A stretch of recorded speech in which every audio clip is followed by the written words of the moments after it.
Quand vous écoutez le ministre Komwe, il le dit lui-même.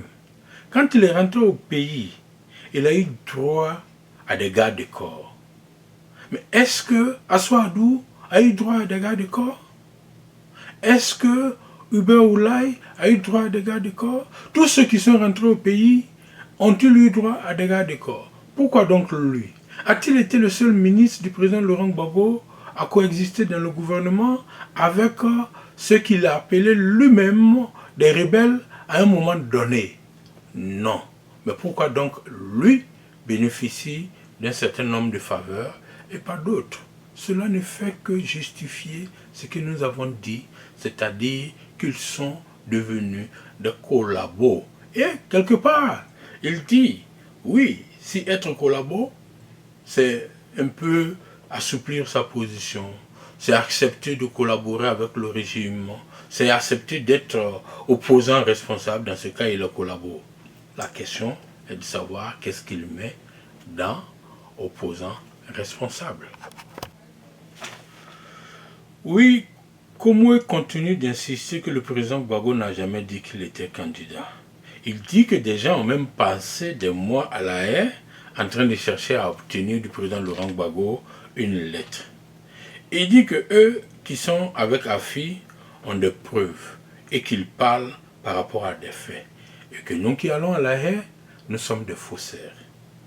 Oui, il dit que c'est parce que les adversaires d'Afi ont peur de lui qu'ils brandissent le nom du président Laurent Gbagbo comme un peu un torchon rouge.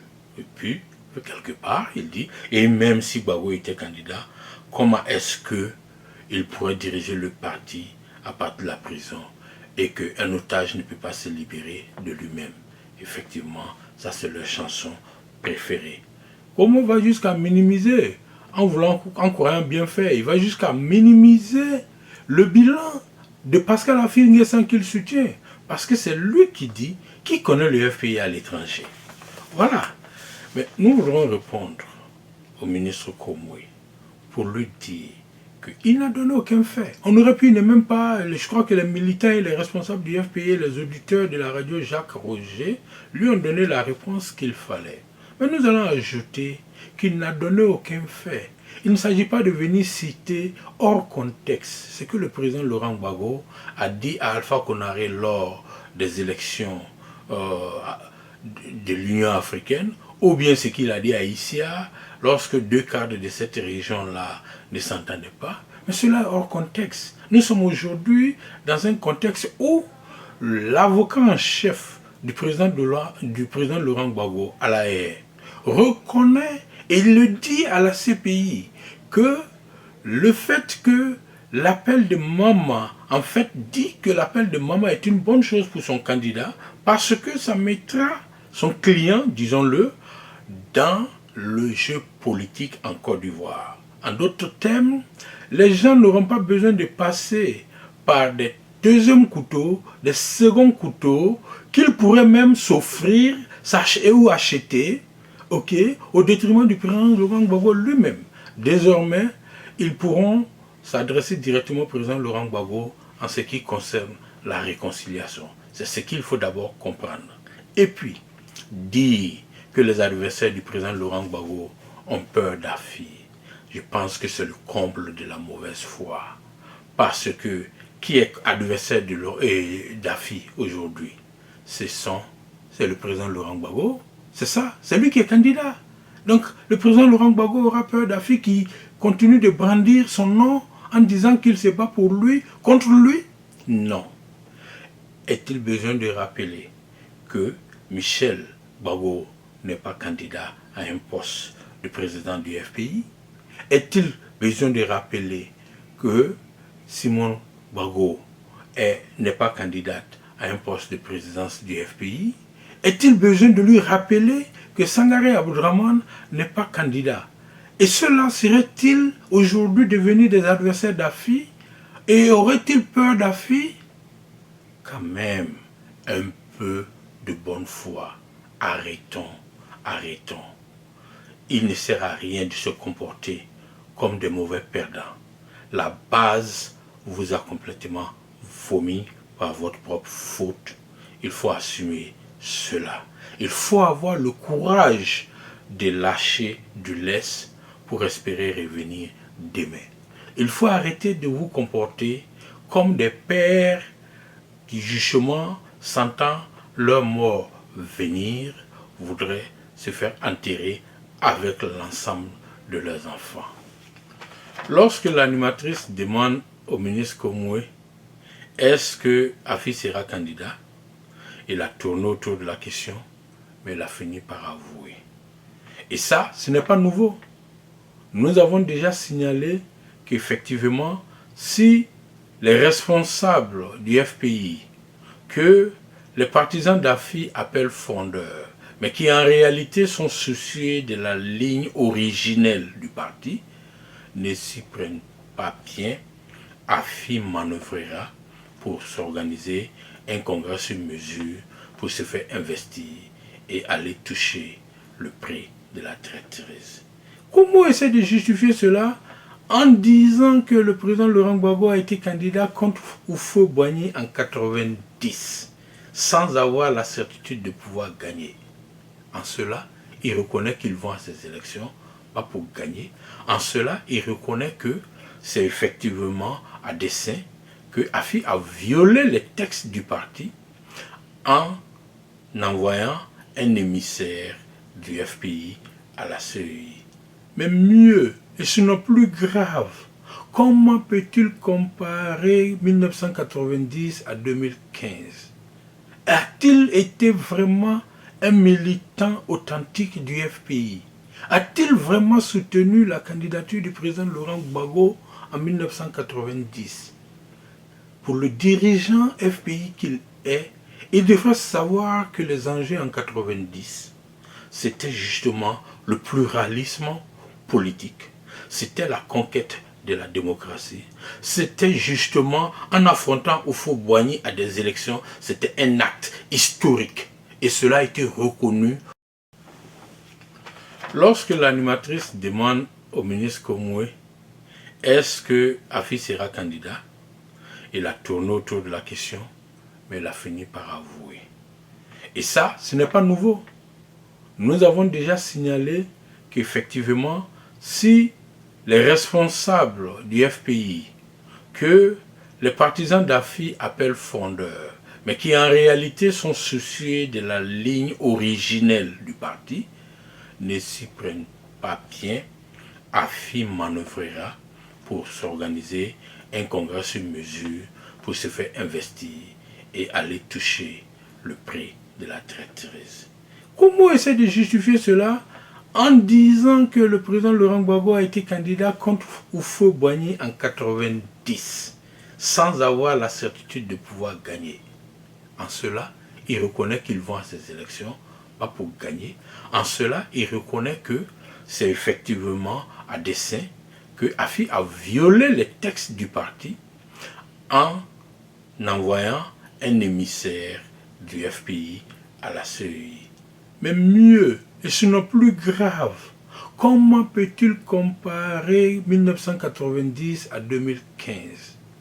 A-t-il été vraiment un militant authentique du FPI? A-t-il vraiment soutenu la candidature du président Laurent Gbagbo en 1990?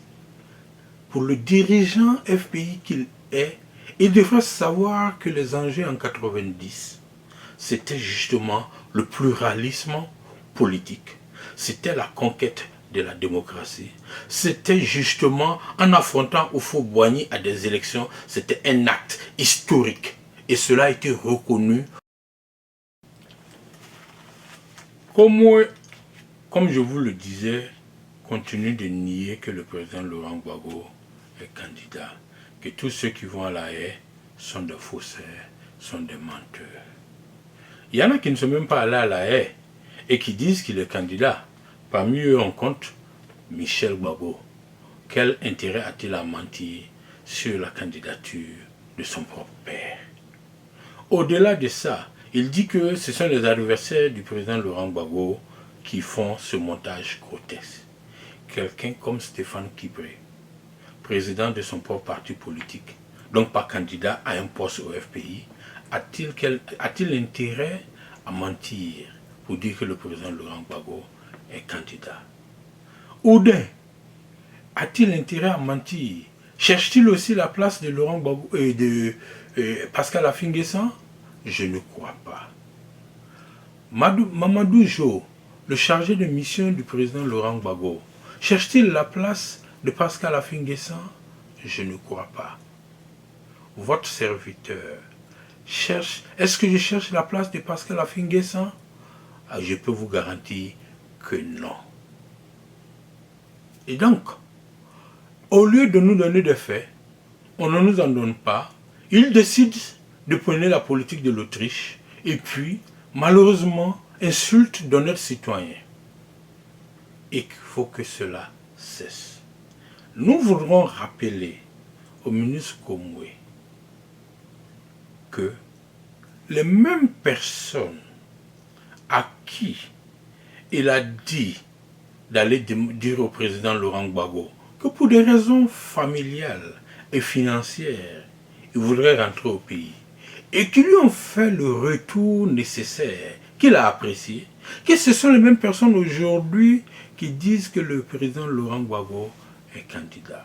Pourquoi hier a-t-il cru à ce que ces personnes lui ont dit et aujourd'hui il refuse de croire à cela? C'est parce que simplement cela ne l'arrange pas, parce qu'ils sont dans une logique de mauvaise foi.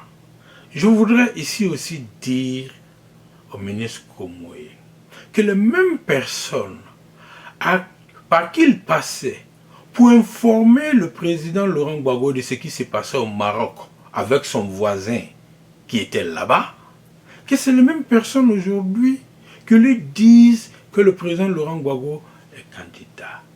Alors, qu'ils arrêtent de nous provoquer, parce que nous savons plus qu'ils ne savent qu'on le sait. Et nous ne voulons pas continuer à déballer. De grâce, il est temps que Affi et ses partisans assument leur bilan et décident d'être candidats pour au moins défendre leur bilan vis-à-vis des militants. Qu'ils arrêtent de se cacher derrière le président Laurent Gbagbo. Et aussi, quand on les entend parler et dire qu'ils sont candidats pour aller libérer le président Laurent Gbagbo, mais qui leur a dit que le président Laurent Gbagbo voudrait être libéré par leurs actes? Le président Laurent Gbagbo a été clair. Il dit qu'il y a deux solutions. Il n'est pas dans les solutions où il fallait s'aplatir. Eux ont décidé cette voie-là parce qu'ils sont certainement fatigués de mener la lutte. Nous le leur reconnaissons. Mais de grâce qu'ils aient le courage de défendre leur bilan et arrêtent d'utiliser le nom du président Laurent Gbagbo. Monsieur le ministre Komwe, vous pouvez être un peu plus cohérent que ça. Vous pouvez être un peu plus sérieux que ça. Gbagbo n'a pas besoin de vous pour sortir de la haie. Ça, nous pouvons vous le dire. Il n'a pas besoin de vous. Il n'a pas besoin que des gens, je suis désolé de le dire, se prostituent pour que lui soit libéré. Sinon, il ne serait même pas arrivé à la haie. Il aurait accepté la sédition signée par Djedje le 5 avril. Il aurait accepté les propositions qui lui ont été faites à Korogo. Mais il décide de défendre son honneur. Il décide de défendre jusqu'au bout ce que le peuple de Côte d'Ivoire lui a confié. Donc, de grâce, défendez votre bilan. Arrêtez de brandir le nom du président Laurent Gbagbo comme un chiffon rouge pour justement cacher votre mauvaise foi, votre ingratitude. À bon entendeur, salut.